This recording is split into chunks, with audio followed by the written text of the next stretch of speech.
A new study shows that chimpanzees use leaves to wipe their bum-bums. The fifth annual European Seagull Screeching Championship is about to go underway. And the United Arab Emirates is the first nation to use AI to write their laws. These are the weird stories on Weird AF News, the only daily weird news podcast recorded by a comedian inside a closet. Ba-boom. A new study shows that chimpanzees use leaves to wipe their bums. What a strange way to spend your money in the research department here. Hey, Nathan, have you got that paper on monkey ass wiping? I sure do. Did the $3 million check clear? Good. We're all eating this week. Anyone else think it's weird that they spent money on learning that chimpanzees use leaves to wipe their butts? I mean, I didn't think it was Charmin, buddy. I didn't think they were using the toilet paper from the dollar store to wipe their butts. I don't know if you've used that toilet paper from the dollar store. I don't recommend it. It's 1/80th of a ply, and it disappears when it touches a butthole. I can tell you that. That was my scientific study, is to learn that the dollar store toilet paper is not effective at all. Now, this article says humans are not unique in having a host of hygiene and healthcare habits. Researchers have found chimpanzees also wipe their bottoms. They even tend to each other's wounds and even clean up after sex, according to a new study. Whoa, shocking, huh? To learn that primates exhibit similar behaviors as human beings who are also primates. I mean, given enough time to evolve, chimpanzees, they might be anal bleaching, just like us, someday in the future. Anal bleaching, are you familiar? Look it up. Now, this new research from the University of Oxford is not the first to show. Oxford makes it even funnier. Jeeves, have you finished that brilliant study on the chimpanzees wiping their buttholes? Okay, enough of this. The research from this University of Oxford, it's not the first to show that great apes take care of themselves. Scientists have previously found chimpanzees use insects to treat their own wounds and those of others, while orangutans have been observed treating wounds with the sap of chewed leaves of plants with known medicinal properties. However, researchers say their study offers fresh insights into such behaviors in chimpanzees, revealing that they too apply chewed plant material to their wounds, and suggests health-related care could be more widespread among those primates than previously thought. Oh, so the chimpanzees have actually discovered free health care. So it sounds like we have a lot to learn from them. So maybe this study is positive after all. I think next time I get a wound, I'm just going to go to YouTube and watch some chimpanzee videos and DIY my wound to health using some tree sap. The author of this study, whose last name is Fryman, said that this does not just have implications for the origins of modern human healthcare systems, but also for the much-debated idea that non-human animals are capable of empathy or altruism. I think the more that we find cases of animals helping each other with no immediate benefit to themselves, the more we compile evidence to show that that's something that's also not as uniquely human as we once thought. Has anyone seen my curly pipe? I think I would like to take a few puffs off my Sherlock Holmes pipe. It also says here that chimps engaged in other forms of self-care, such as using leaves to wipe their genitals after sex, or their bottom after having a poo, as well removing snares from themselves. Snares? Like traps? Are snares some sort of like annoying plant residue, such as burrs? Wow, listen to my language. Someone give me money for a study. How about $500,000, and I will tell you that ants don't survive very long in bong water. How about that? Yeah, I'm a pioneer. Okay, so let's wrap this up. The chimpanzees, they behave just like you and me. They wipe their buttholes using something soft that they can find in their environment. Albeit their environment's very limited of soft things. They're using leaves, which I'd imagine early man used. You have to wipe your butt when you have butt cheeks. I guess that's the fallout of having butt cheeks. Animals in the kingdom that have exposed anuses probably don't have this sort of challenge. You know, everything's clean, comes out cleanly. They can just kind of rub their butt on the ground or something, on the grass, or maybe against a tree and clean it that way. But when you have butt cheeks, it becomes a challenge. You have to get in there and you have to use something, either your hand, but ideally you find something soft in nature. Me, I like to use man wipes. You familiar with man wipes? They're like baby wipes, but they cost 10 times more. And they smell of bergamot. I'm not sure you're familiar with that citrusy floral scent of bergamot, but it really makes you feel like a man when you're smelling like bergamot. And when your butt smells like bergamot, even better. The 5th annual European Seagull Screeching Competition has just completed. I think up top I said it was incoming, but no, it's been completed. My bad. It attracted 60 seagull soundalikes from 14 countries. It occurred in a coastal town in Belgium over the weekend. Imagine that, 14 countries represented in the 5th annual European Seagull Screeching Championship. I didn't even know this existed. Did you know this existed? People flying in from all over to do their seagull impression. I don't enjoy the sound of seagulls, but I enjoy weird contests, so I support this. Now, as you can imagine, the contestants were awarded points based on their seagull sounds and performance in 3 various categories: adult, junior, and colony. That's a group of seagulls.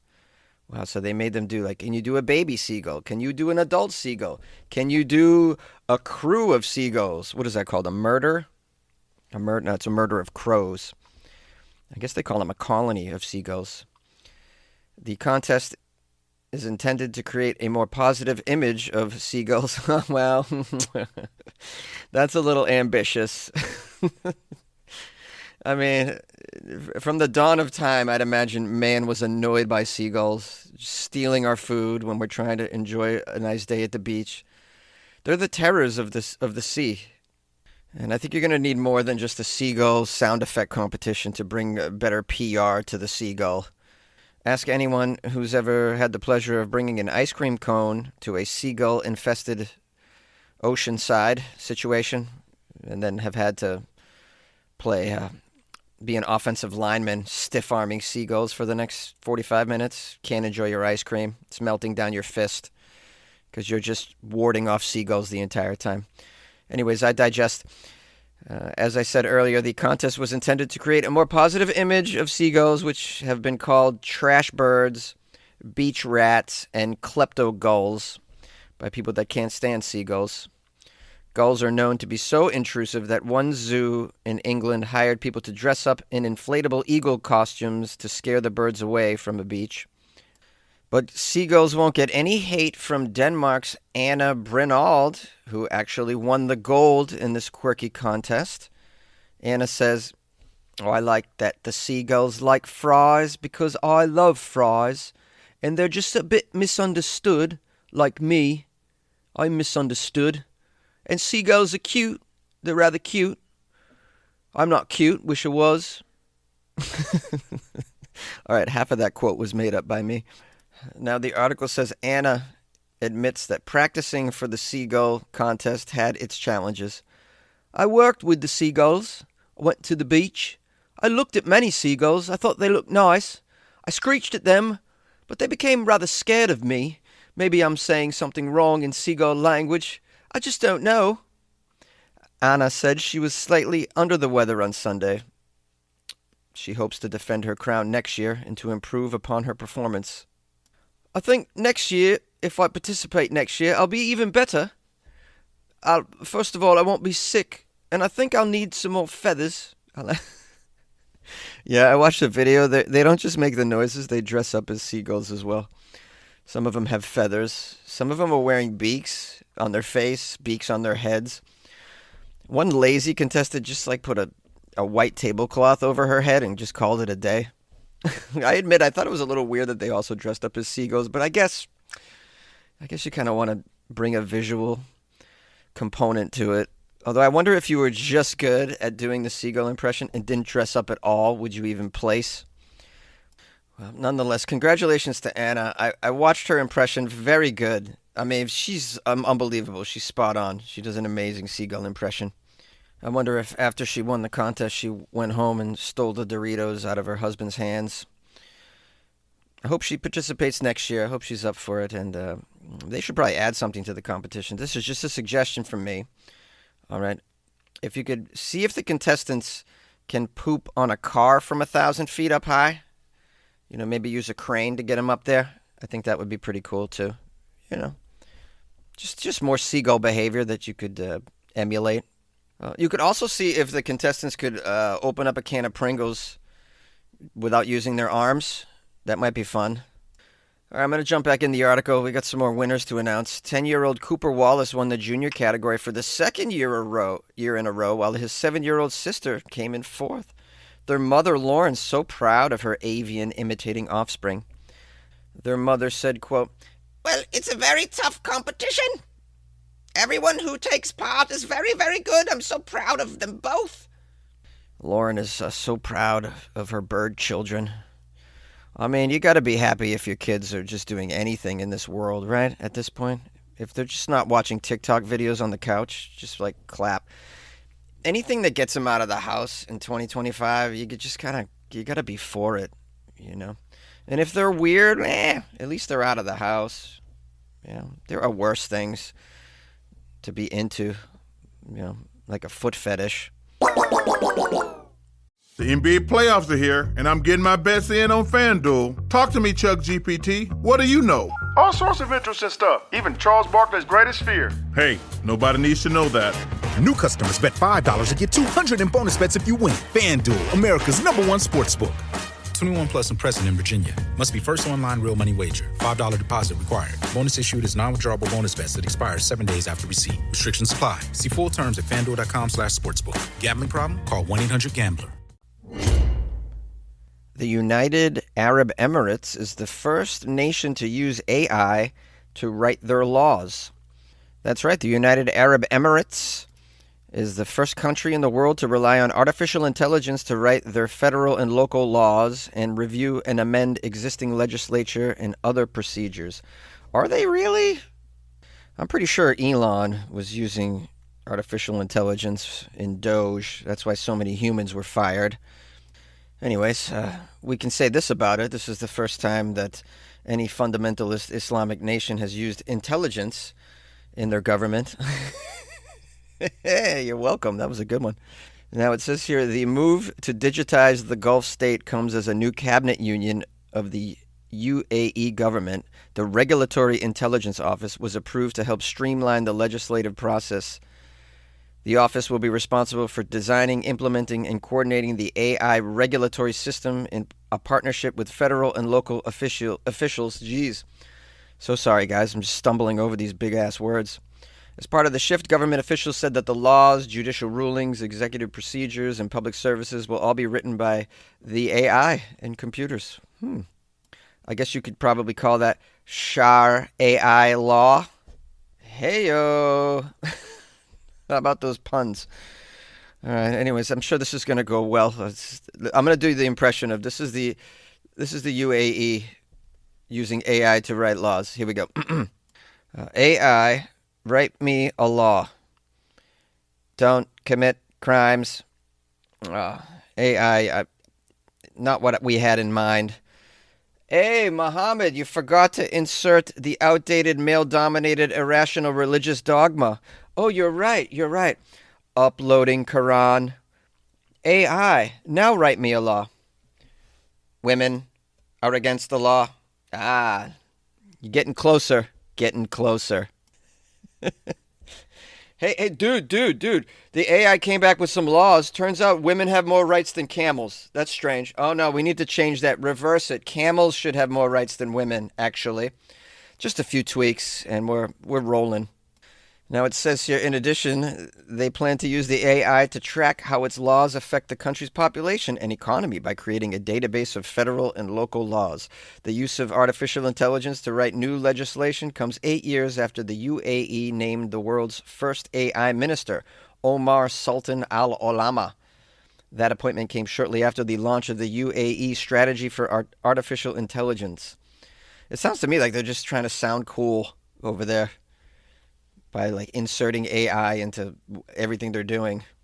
Which, I mean, a lot of companies have been doing that. I mean, you got people have been, tacking AI onto their programs. Just put the words in. Next thing you know, you're raising a lot of money, and you're looking cool. You're looking hip. You're looking very cutting edge.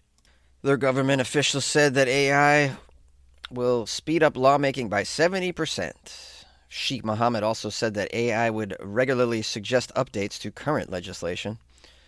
Oh, yeah, well, I mean, I'm sure you'll ignore those suggestions. As soon as AI gets a sniff of the sort of laws that you have over there, what do you think? What do you think the feedback is going to be from AI? You're going to have to design your own AI to just agree with all your insane policies over there. Yeah, just another reason never to vacation in the UAE. What is news? Baby, it's weird news. It's weird news. You know. What is news? Baby, it's weird news. It's weird news. You know. Wow, wow, wow, ha, ha, wow, ha, ha, ha.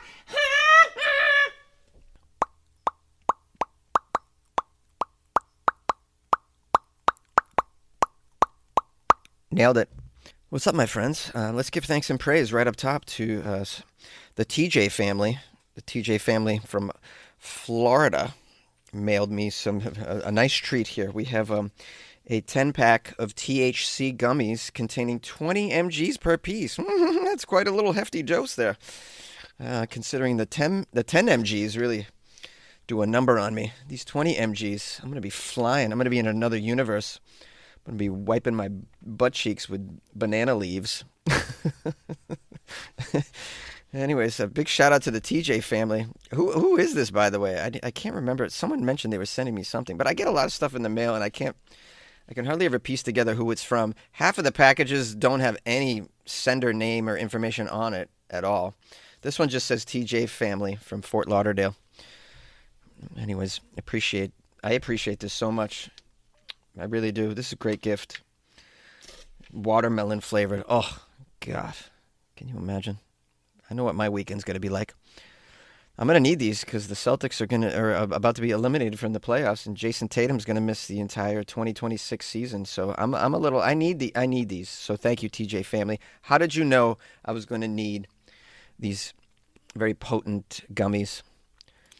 Anyways, if you ever want to send me anything, a gift to cheer me up, or just want to support me, you can email me, funnyjones@gmail.com. I'll give you my address, and we can make it work like that. Or you can go to my website, weirdafnews.com, where you can send me a PayPal payment, you can buy me a coffee, or join the Patreon. You can do all that. If you join the Patreon, it's pretty cool because you get a lot of extra content, and then you get to play in the Patreon fantasy football tournament that we do, Fantasy Football League. We'll be doing that again this fall. Looking forward to it. It's me versus 11 other patrons. And I won the whole thing in year one, and I'm going to win it again in year two because I'm extremely good at fantasy football, and I highly doubt any of my listeners are better than me at fantasy football. You don't believe me? Let's go. Put your money where your mouth is. Join the Patreon. We'll see. We'll see. Anyways, that's about it. Thanks for your time. I appreciate it. If you want to call the show, it's 646-450-2012.